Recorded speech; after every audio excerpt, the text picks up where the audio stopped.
alaykum. Birinchi savolim, sizlarni sizlar adajonizlarni qanday qilib esga olasizlar? Qanday qilib esga olasiz? Yo'li kelib qoladi. Nima deysa bo'ladi yana.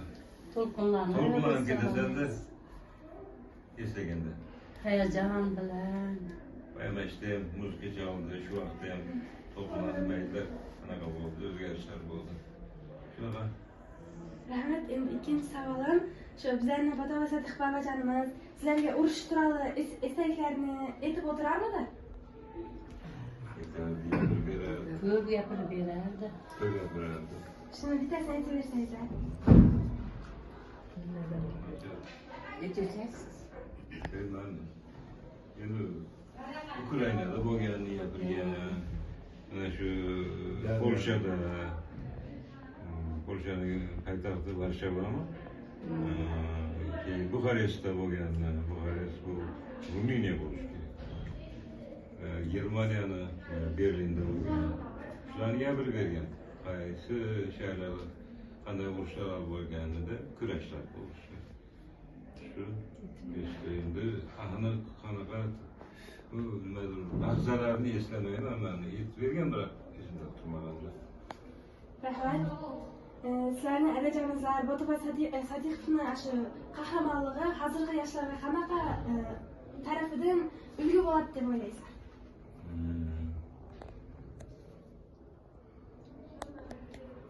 Hozir ham bo'lyapti urush, Ukrainada bo'lyapti.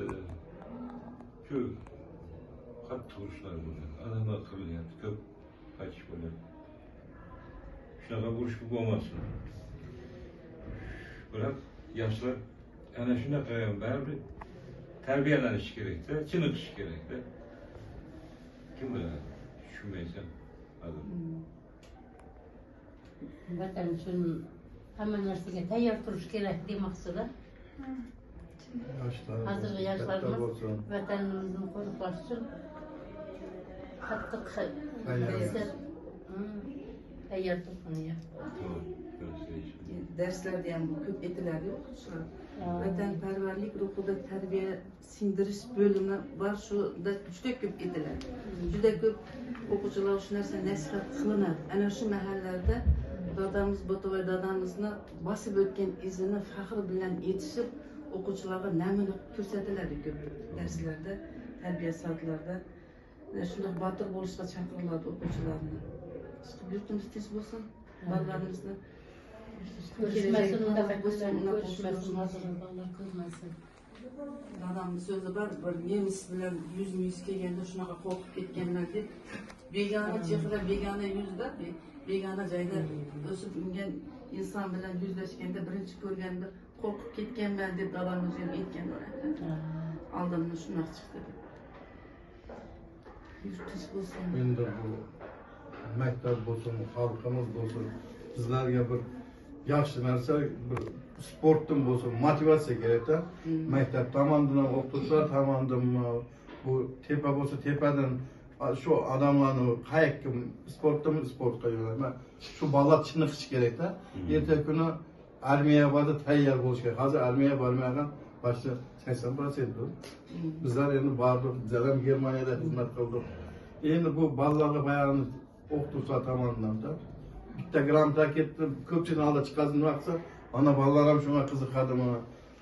Hozir men ham bolalarim shundaqada, hozir chempion. Shuning uchun aytaman, motivatsiya kerak, kim bo'lmasin. Urush bo'lsin, tamom. Shunda bayani bolalar o'z holida kirishga bo'ladi. Hech bo'lmasa ular suzilasiga ham boradi. Yosh bolalar chiniqqan bo'lishi kerak. Chiniq bo'lish kerak, chiniqish kerak. Hozir juda yumshoq bolalar. Sizlarning adajonizlarni shu urushga ketishi sizlarga qanday ta'sir qildi?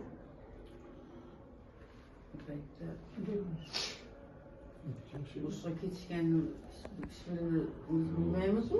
Akamiz tug'ilganda 37-yil.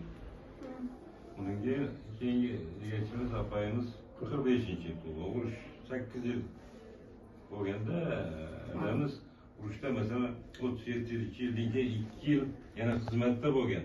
Undan keyin urush boshlandi. Shunda 7-8 yil uyda bo'lmaganda. Shu akalaringiz sizlarga aytmaganmi anaqa?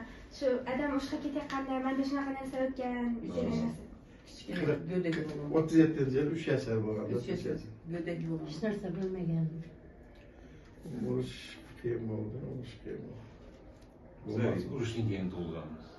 Juda ancha keyin. Endi u ayimizga ko'proq qiyin bo'lganda. Bola voqeasi. Bola voqeasi. O'sha yillari yurt tinch bo'lmagandan keyin shu kolxozda ishlagan ishchilarni oylig'idan yetkazib berish ham o'zi bo'lgan emasda.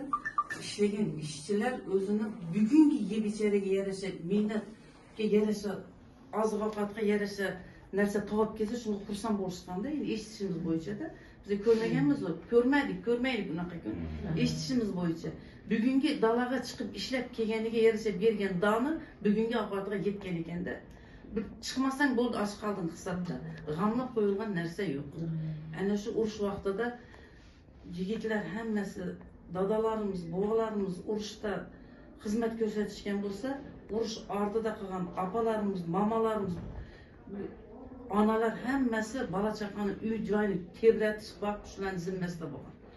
Balani o'zi bilan birga dalaga ketib ishlashdi. Qo'ni qo'shni birontasiga berib qo'yib borib ishlashdi. Shunaqa qilib kun ko'rishgan ekanda, opalarimiz, kattalarimizdan eshitganimiz. Shunaqa deb aytishardi.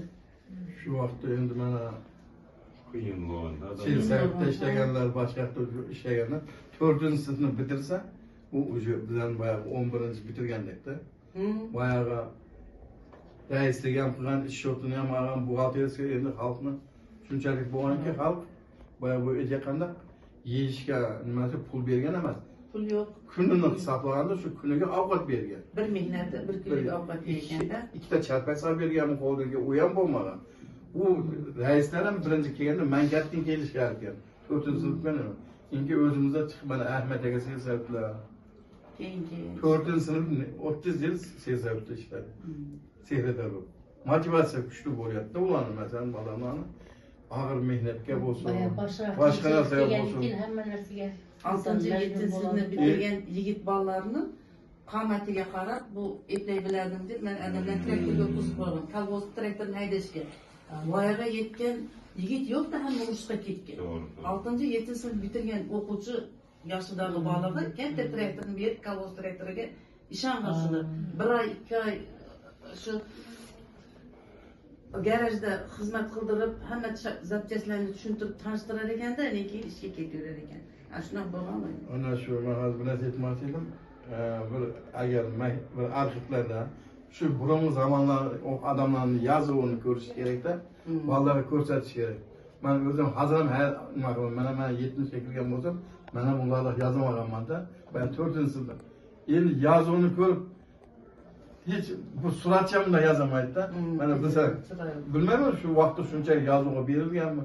4-sinf gajak qilib endi shunlarni topib bir muzeyga qo'yish kerakmi deyman. Men ham harakat qilaman o'zim. Diqqat bir joyda. 4-sinfda bitirgan deb o'ylayman. Dars beradi. Prazdnikka telefon o'ynayman. Bizlarda muzey bor. Muzey bor. Topsangiz, именно mana shu Botovoy Sadiq xatamizga deb muzey ochtirgan. Yo'q, sizlar ham shu ettin-bettin so'rab ko'ringlarchi. Masalan, tabilchilar bo'lgan, kolxozlar bor hozir. Adamni o'tish deydimi? İmzası güleçilerdi. Rassamchilar bo'lgan odamlarniki. Men hayron. Hozirdaqa yo'q. Ben ağzımda yazmayayım. Oynab ketgan. Rahmat edem chiroyli. Rahmatda ham bir narsalar yozib bergan bizlarga. Sodiqlar